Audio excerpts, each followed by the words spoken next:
Les mots. Même les grands cinéries ici, il n'y a pas un hôpital spécial pour eux. Debout. Tout est en entité. Vidéo.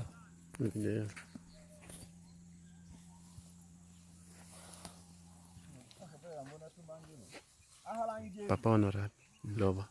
Non, non, on n'a rien à dire. On est venu ajuster le titre concessionnel, c'est-à-dire localiser, enfin, déterminer, définir l'espace de la concession où nous voudrions investir, c'est-à-dire construire un très grand hôpital. Puis une école ne va pas manquer. Nous sommes prêts à tout faire avec l'aide extérieure de l'ONG de l'Amérique. ADO. Oui, nous sommes en train d'investir. Mais, Papa, excusez, papa, papa. les- Disons, juste Yo. aussi pour vous demander d'ici, comme vous voulez faire un hôpital, d'ici jusqu'à l'hôpital général, ça peut prendre combien de mètres Oh là ou là. de kilomètres? D'ici, l'hôpital est très distant, vraiment loin. Il est pratiquement difficile que quelqu'un puisse être tombé malade ici et qu'on le transporte avant qu'on arrive à point et il pourrait soupirer. Donc, c'est bon d'investir ici.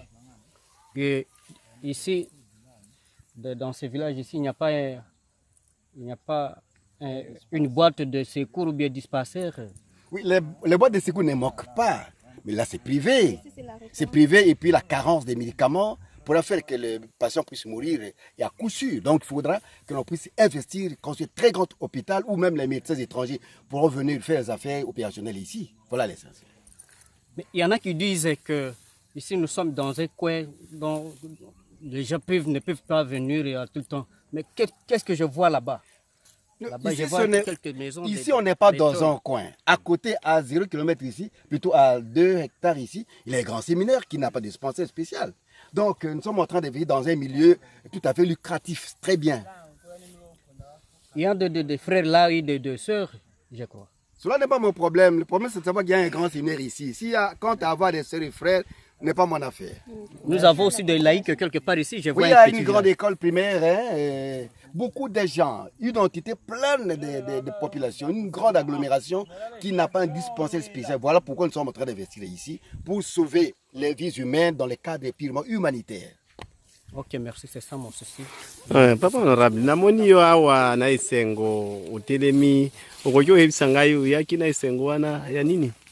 Oui, naza na esengo mpo namoni kote tozali toza na distance ya monene kolonga ti tokoma na hôpital général mpasi eza mingi bana ebele bakufa na nzela mpo hôpital eza mosika jusqu'au kote tozali esengaka kaka mwa transport ya kokende na motu na hôpital avant tokóma kuna ebele bakufaka lokola balobi hôpital ezala koto esali biso esengo makasi mpo population ebele toza yango koto il faut bazala na hôpital ya kozwaka soin en tout moment po ba épidémie eza ebele na bapapa na biso bakomi mikolo esenga mwa traitement na nzoto na bango mais transport eza difficile hôpital mpe eza mosika.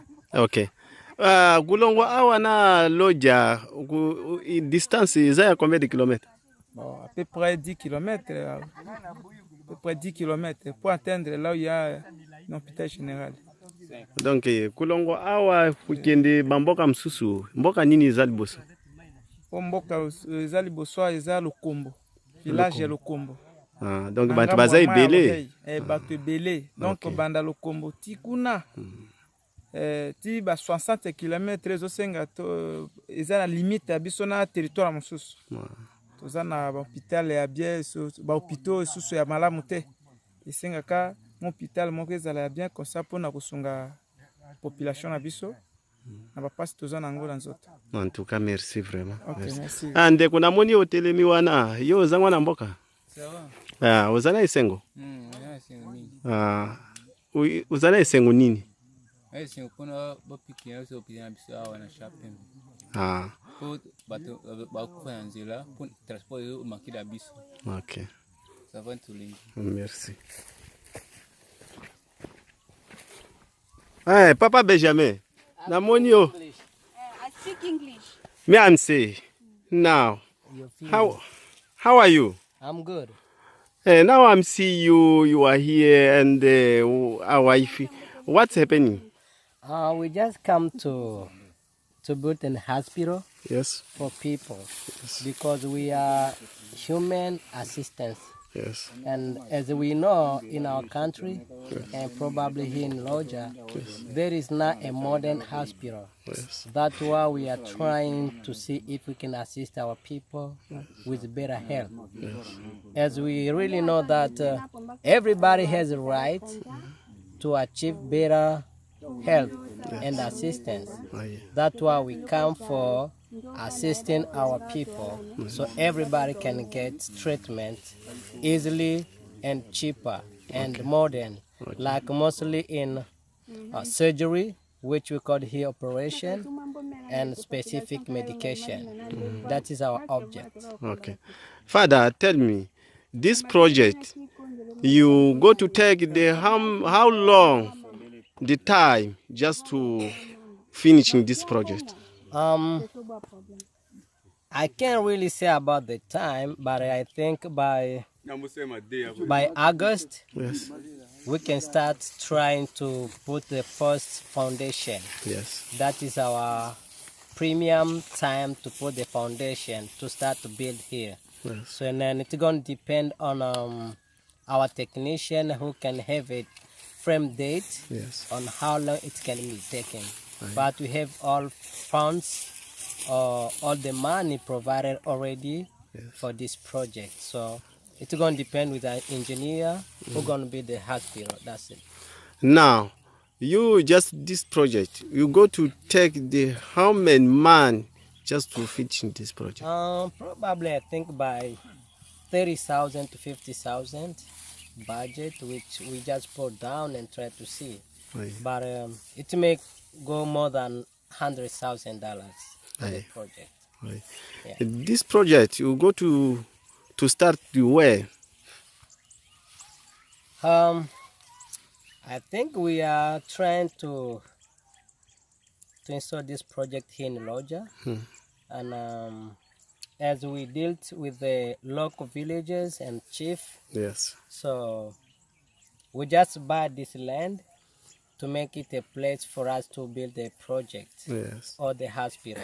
Aye. So with the time frame, Yes. I can't say nothing yet. It's going to depend with engineer, but we have all the money already put down for this project. So with the money and tools, depend maybe 6 months to 8 months or 1 year. It's going to depend. Aye. Thank you very much. You are more than welcome. Me, I pray God bless you, because a long time me, I'm from South Africa. I'm here. The first time, just I'm see the one person just to want to make the same project like this. God bless you. God give you the money, the many money, and the everything just to working. Thank you. We're going to do that because we love our people, and we want everybody to have the right to be treated well, with love, and in time when they need assistance. Okay, thank you very much. Thank you for your interview. Thank you very much. Papa nangai papa leki, papa nangai na lingaka mingi. Ukoju hepsa ngai, isengu nini uzanangu. Isengu papa Filemon Okolo bati. Soki ya solo nde tomoni wenji wana eye. Meza ya solo pondengi bai kosomba lopango na place ya boy. Vraiment c'est que isengu ezali. O awa tozozanga hôpital. Ya bien izate. Ka boîte de secours na ba dispensaire. Ba dispensaire ngo uzo okokoma na boîte uzo kuta ata eloko moko te. Okokoma na boîte boy uzo kuta ata eloko moko te. Ba kisi izate. Biloko pe ba nini na ngolo banini ba matériaux wana. Okay. Izate ne moi fikito o tozana ngoko te. Okay. Est-ce que ukoju hepsa ngai na isengu wana na projet wana ukoju hepsa ngai likambu moko oyu kulongwa awa tiloja ekuju uzala distance ya combien de kilomètres? Awa tiloja kozala ba 6 km ou 8 km. Vantu ya loja bako koma awa baswanye bango nsaba zonga. Ebele ya population oyo eza kotoyo. Esengelo hôpital malamu izala. Okay, to totala no borni kuna. En tout cas ngai na sipili makasi. Et puis naza mwana kizambi selo kumona na ngai parce que mbala liboso na mwana muto aya na projet mwana mboka aya na projet ya isengo boyi surtout namoni lokola ser na biso Zambe akupambola ye makasi. Sikoyo naza usenga nayo ataki papa leki na biso ataki conseiller na biso. Et loko dini uko conseiller biso mingi na vie. Ma vie, il faut tous la sincère. Il faut être honnête. Il faut biloko ya boy. Par hasard. Simbela ngai boy. Loba.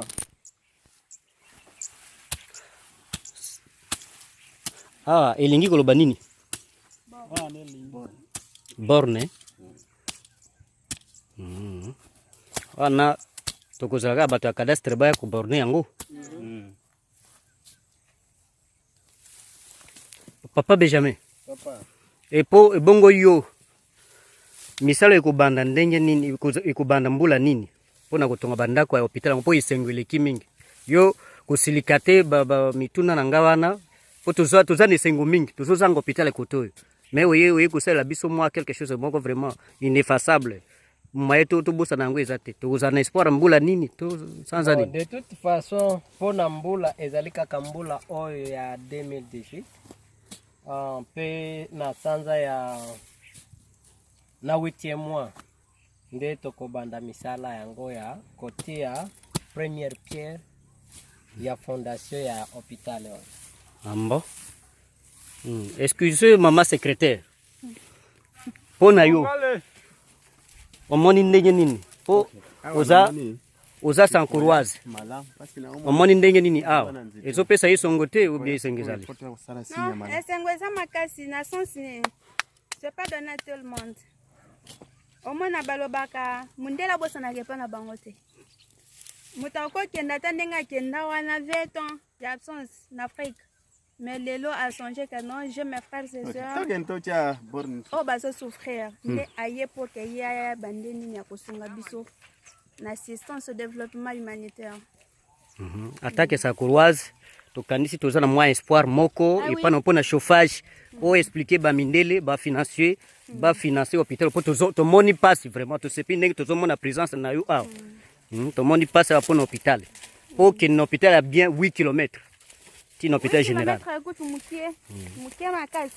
Bon, il n'y a pas à craindre, hein. Il y a encore de l'espoir. Bible il y a encore de l'espoir pour ceux qui sont vivants.